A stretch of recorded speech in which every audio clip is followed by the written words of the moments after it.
duas questões que sempre se debatem com relação à literatura que se faz em Brasília, pelo menos que tem Brasília como temática. Primeiro é a ausência da população, de fato, né, da população brasiliense no mundo ficcional. Né? Sempre se fala do poder, essa visão meio estereotipada de que Brasília é só a praça dos três poderes. Uma outra questão curiosa é sobre a ausência do candango na literatura nacional. A saga da construção de Brasília ainda está para ser contada pela literatura.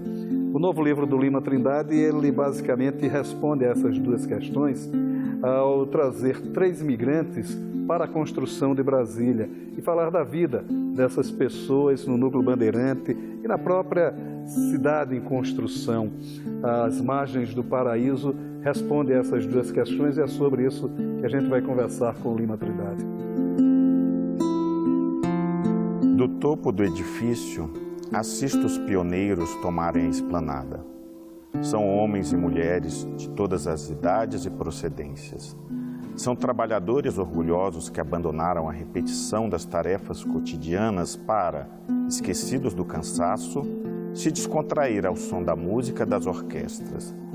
Livres dos ruídos das máquinas e do atrito de ferro contra ferro, quando as vigas se elevam na paisagem rasteira e desenham no céu riscos ferruginosos, quando se exibem gruas elegantes como siriemas, pescoços levantados na flora ríspida do cerrado.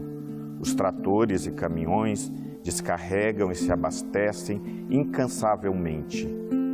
Juntam-se a eles uma torrente de curiosos munidos de faixas, dizeres, cartazes e fantasias. Avançam sobre os palmos do chão e asfalto. Vêm esfuziante a pé, de bicicleta e de carro. Muitos riem e conversam espalhafatosamente. Outros aguardam ansiosos, rádios encostados nas orelhas. Dá gosto ser o espectador deste espetáculo, descobrir neles a sensação festiva de quem cunhou o destino de uma nação. Lima, As Margens do Paraíso. Há uma questão interessante já de saída no livro, que é um livro que se passa em Brasília. Quer dizer, o cenário romanesco de Brasília que nunca é meio que negligenciado na literatura, né? Apesar dos trabalhos do João Almino. Mas por que essa escolha de Brasília e o que é que representa esse livro nessa literatura brasiliense? Bem, o que ele representa, eu acho que a gente ainda vai descobrir, né? Eu espero que a crítica literária, que está cada vez mais escassa, né, se debruce sobre ele, mas havia uma preocupação minha de pensar o que constitui Brasília e as diversas possibilidades de leitura, né, de camadas de leitura que a cidade impulsiona. Então, há uma visão da cidade como espaço geográfico muito centrada no poder, né, num curto espaço, né, onde estão os políticos que vieram de fora, mas não se pensa a vivência da cidade como um todo e este capital simbólico, que não é só um capital federal, né, na vida das pessoas. O que Brasília traz enquanto também um signo de uma cidade planejada. Agora, a Brasília que você fala é a Brasília da construção, né? Ali de 58 a 60, né? O período da construção da cidade. Onde ainda havia uma certa esperança de sonhos em cima do que viria a ser a cidade. Então, na verdade, o seu romance trata desse sonho. Exatamente, do sonho, e por isso as 3 personagens principais, uma oriunda do Nordeste, né, de Juazeiro, da Bahia, a outra do Rio de Janeiro, e uma mais próxima que é aqui de Anápolis. As 3 personagens são jovens, e o Brasil, que era um Brasil de 58, de grandes expectativas, né, citando aí o Charles Dickens, né, também impulsionava para uma juventude que tem essa gana ainda de transformação da vida, né, ocupar um lugar dentro do país, né, de maior força e representação, né, se fazer mais presente. Então, a oferta do que seria Brasília, a transposição da capital, ocupação do centro do país, eu trabalho literariamente esses símbolos e essas metáforas também para pensar o país, que também é um país jovem, é um país muito jovem no cenário da história mundial. Agora, há um aspecto aí, quer dizer, esses personagens, eles todos são migrantes. Eles migram por um motivo, bom, a Leda por uma questão amorosa, quase, né, um fascínio que ela tem pelo padrinho, o Rubem por uma paixão, por duas paixões, duas decepções amorosas, né, ao mesmo tempo, né, a mulher com quem ele queria ficar e a mulher com quem ele queria casar, né, e o outro personagem, ele até tem dois nomes, né? Uma coisa curiosa, né? Há um certo diálogo com os nomes dele. Ele vem diante de uma raiva, né? A frustração, uma raiva que ele tem pelo pai, né? Uhum. Quer dizer, e ele chega numa cidade uma cidade de imigrantes, sim, né? Quer dizer, uma cidade que está se construindo a partir dessa questão. O drama do migrante está muito presente nesse livro também, né? Quer dizer, como é que você tem essa visão, qual é a visão que você passa desse migrante daquele período, mas enfim, mas ainda é um reflexo moderno dentro do livro, podemos falar.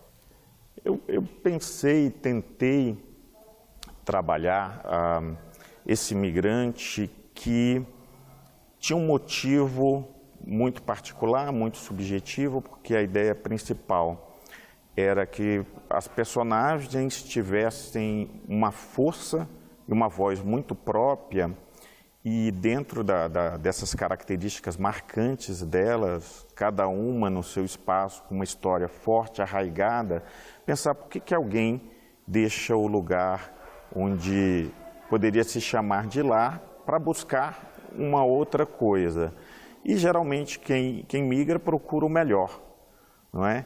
Então, a situação das personagens, a minha escolha foram personagens anônimas, personagens que não estão às margens do poder, porque a gente tem que lembrar, inclusive, que Rubem é carioca numa cidade que ainda é capital, né? Ele está perdendo o status de capital, está vivendo um certo luto, mas ainda representa o poder, como continuou representando o papel do Rio de Janeiro no país, é muito forte, né? Um lugar capital para o Brasil, né? O livro é um livro que conta de vida, mas é um livro complexo, num certo sentido, porque a cidade é uma personagem forte, o espaço físico é um espaço forte, né? A cultura é determinante de como a própria personagem vai construir a sua identidade. E a gente, por mais que a gente planeje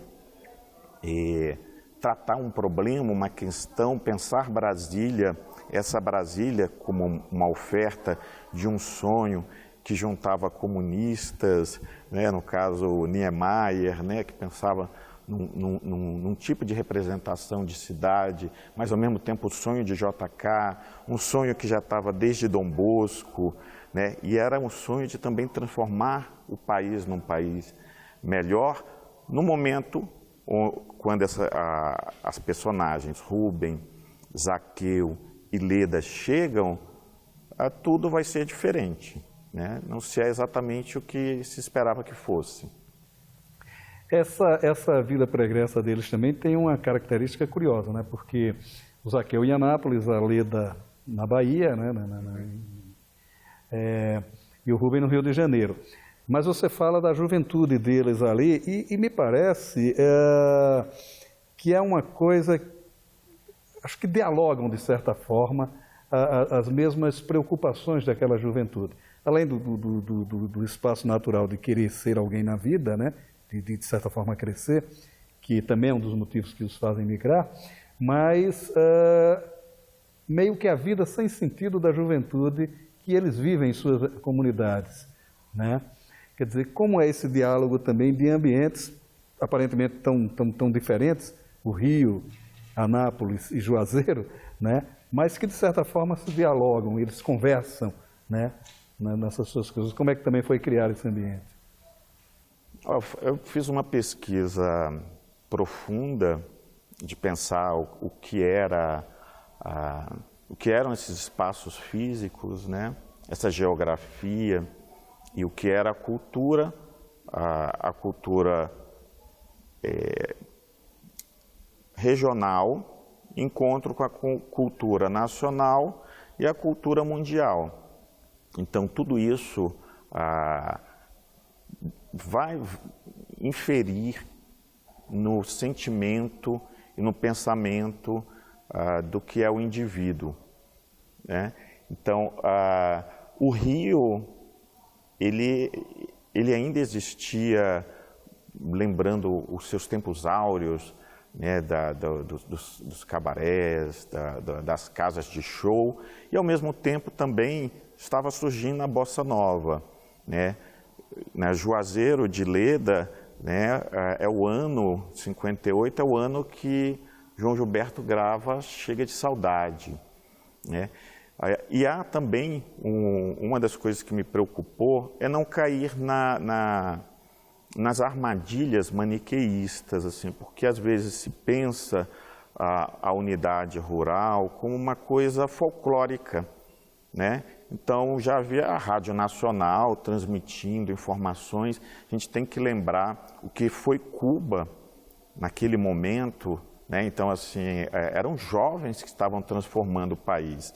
E isso para além de uma leitura ideológica, né? Mas pensar um jovem que está sabendo que outro jovem num outro país, né? num outro continente, está transformando, derrubando déspotas, instaurando uma nova possibilidade de vida. Havia a questão também do existencialismo francês, a música francesa. Então, coisas que eram comuns na realidade dessas pessoas. Anápolis, por exemplo, as pessoas praticamente não comentam sobre o que seria a vida em Anápolis, né?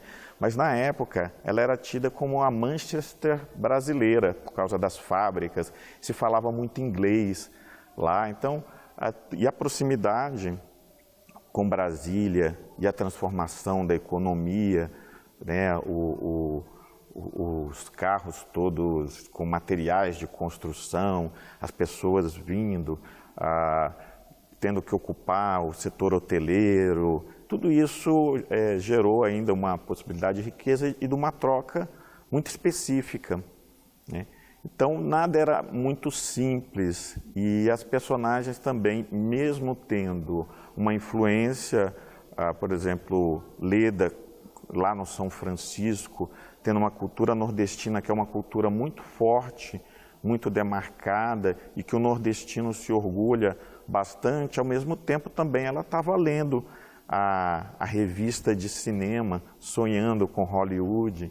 Então, aspectos comuns aí que tocam, né, a vida dessas pessoas, mesmo vivendo em cidades tão diferentes. Quis extirpar o Recife e a existência de Omar, feito quem arranca um dente podre. Quem disse? Continuei sendo Omar do Recife, Mauricéia do Recife, estrangeiro por imposição da condição de homem, ave em eterna ribação de si. Esse é um texto do Mauricéia, novo romance da Adriane Mirtz, que trata exatamente disso, do processo de imigração que é sempre dolorido e sempre muito difícil e às vezes não se conclui nunca. A grande personagem do livro, Omar, que adota o nome de Mauricéia, ele sai do Recife e vai para São Paulo na tentativa de se inserir em uma nova sociedade e fugir da sociedade que o rejeita. E a rejeição está em todos os lugares. A sua condição de homem rejeitado se aplica em todos os momentos de sua existência. E esse é o grande drama do imigrante que a Adriane Mirtz trabalha muito bem nesse novo romance, Mauricéia. essa primeira parte do livro, né, a primeira visão que se tem dessas pessoas, cria-se uma expectativa de um antagonismo entre eles, né? E no final eles acabam se unindo em Brasília, pela maneira mais diversa possível, mas enfim, eles acabam formando, digamos assim, um núcleo, né? Um núcleo do que viria a ser a consciência coletiva de Brasília mesmo, né? Quer dizer, houve também esse interesse de demonstrar a cidade, Brasília, como uma espécie de Babel do Brasil, onde se falavam todas as línguas, mas que havia um diálogo muito forte e um senso comum, né? A busca de um interesse comum, né? Quer dizer, também houve essa de retrabalhar esse imaginário inicial da cidade. Você disse muito bem. É isso mesmo. A questão toda, quando eu trabalhei as personagens, eu não sabia exatamente o que ia acontecer. Então, as personagens, elas vão tomando uma vida e decidindo por si mesmas os caminhos que elas querem seguir. Então, quando elas chegam em Brasília e elas se encontram e se confrontam, né, novos códigos e alianças são estabelecidas, e isso, assim, acho que até por uma necessidade interior de sobrevivência, mas que também vai ser a gênese de um sentimento de cidade. Há um aspecto aí também interessante na construção, que é uma coisa que seria meio óbvia, né? Se falar das grandes figuras de Brasília, Juscelino, Oscar Niemeyer, Lúcio Costa e tal. Os personagens estavam por aqui. Seu livro passa a margem disso, né? Fala, mas há o destaque, até natural, que seria o Israel Pinheiro, né? Por uma questão óbvia, ele era uma espécie de capataz, digamos, aqui no período da construção, e o Samuel Haver, que eu acho que surge mais como uma homenagem ao escritor do que ao engenheiro Samuel Haver. Não é isso? Quer dizer, como é que é a presença do Samuel nessa... Que legal você ter citado aí o Samuel, né? Eu fiz diversas brincadeiras no livro, assim, eu me permiti, nesse trabalho, evocar muitas presenças ilustres que estão ali tratadas literariamente, claro, não tem um propósito de ser um biógrafo, até porque se fosse isso seria um livro de história, né? E não é o caso. É um livro de vida, de possibilidades, né? De sentimentos, de emoções, né? E eu brinquei com o Haver, né? Dele ter vindo para cá e fazer parte deste cenário, e do Israel, e há também a sua querida Raquel de Queiroz, em algum momento ali, né, que eu não vou dizer exatamente, e uma brincadeira com ela também, né, e de repente a pessoa lendo ali e a figura, o Samuel Haver, que é um escritor tão importante, esquecido, que o nosso querido Cagiano, né, publicou, fez uma coletânea dos contos dele, né, acho que tem uns 10 anos, 10, 15 anos, não me recordo bem, né, foi uma presença muito interessante na cidade. Então, há esse jogo, essa brincadeira, não há uma intenção de uma representação fiel, embora tudo poderia ser exatamente como eu retratei ali. O Cagiano chega a ficcionar, né, a morte do Samuel, né, aqui em Sobradinho e tal. Tem um conto dele que ele fala da trágica solidão da morte do Samuel, né? Há também no livro aquele orgulho, né, do candango, né? Estamos construindo o futuro, estamos construindo a cidade. Mas, por outro lado, o texto vai sempre... Não é que ele mate essa esperança, mas ele, de certa forma, puxa para a realidade que, no final, acabou ocorrendo, né? da condição real dos candangos construtores, né? Embora eles sejam presença fundamental no desfile de inauguração, eles é que ficaram à margem, né? Quer dizer, a margem do livro também, essa margem do título, ela é metafórica a partir do momento que ela é mais a incorporação que é dada aos construtores do que propriamente uma marginalização, né, que se busca dessas pessoas, né? Quer dizer, como é também trabalhar essa metáfora aí? A margem que essas figuras anônimas, o pioneiro representou, e foi uma figura importantíssima e ativa na construção da cidade, eu acho que remete a toda pessoa comum, a todo trabalhador, né, que tem uma parcela de contribuição muito grande na construção da sociedade e que, de certa maneira, por questões sociais, nem sempre é dado o devido valor. Então, há como você falou, vamos dizer assim, uma dupla tonalidade, né, que há uma certa melancolia, né, porque os fortes, os poderosos, e que também são pessoas frágeis em certa medida, mas que eles não são o ponto central do meu romance, né? O ponto central são essas vidas anônimas, essas vidas que construíram, que por um motivo ou outro convivem com essas figuras que já são notórias, né? São figuras notórias. Não vou falar de celebridade, porque hoje a celebridade também pode não ser notória, né? Pode não ter construído coisas tão relevantes. Mas foram homens extraordinários, mas esses homens extraordinários já receberam o seu olhar devido, estão enaltecidos em placas, em tudo.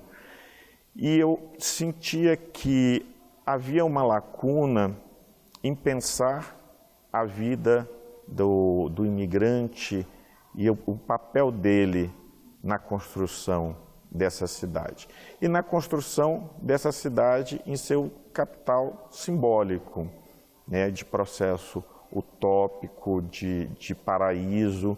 Lembrando que todo paraíso pode também remeter a uma queda do paraíso, né? Então, esse viés, essa dupla possibilidade está presente no livro, porque justamente a gente não pode tratar as personagens, assim como a gente não pode pensar a vida, como unívoca, né? Então, o cenário, a geografia, as ações vão trazendo consequências que vão trazendo também transformações, novas formas de compreender, de conhecimento.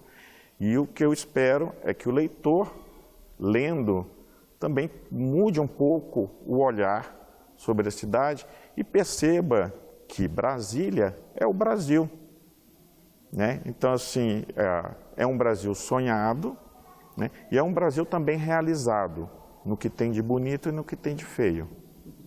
Maravilha. Lema, obrigado por sua participação aqui no Leituras e sucesso para o livro. Prazer, obrigado a você pelo convite, pela alegria de estar aqui. Fico muito contente, acompanho o programa e está cada vez melhor.